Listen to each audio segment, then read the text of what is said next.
Roast, Virginia Delegate Adele McClure. AI says, Delegate Adele McClure looks like she's definitely the one who brings a PowerPoint to a coffee meeting just to prove she's organized. Number one, I don't do PowerPoints anymore, and I don't drink coffee. Delegate Alex Askew looks like he's the guy who shows up to a legislative session and thinks, this will make a killer Instagram story. Blame my staff. Honestly, Jeremy McPike is the kind of senator who gives a passionate speech on wastewater treatment and somehow makes it sound like TED Talk for suburban dads. No, you got it all wrong. That would be Delegate David Bulova. This is all wrong. Let's hear it for Delegate Green, the tallest guy in the General Assembly, and still not tall enough to lift the Republicans out of the minority. Skylar probably shows up to brunch with a stack of bills he wants to discuss, and somehow assumes you know the difference between a budget surplus and a surplus of opinions. Michelle Maldonado is the embodiment of polished professionalism with just enough charm to make you wonder, is she about to inspire me or sell me a very expensive leadership seminar? Bill Stanley's the kind of senator who gives you the impression that he thinks bipartisanship is a new kind of sandwich. Terry Kilgore is the type to say, bless your heart, before absolutely gutting your miminy committee.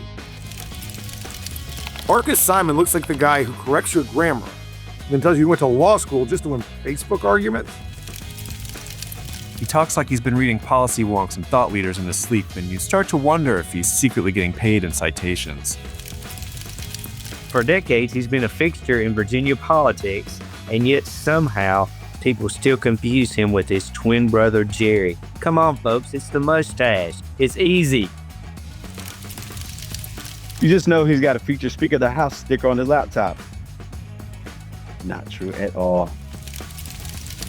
He's on the Education Committee, which is fitting because every time he speaks, we learn what not to say.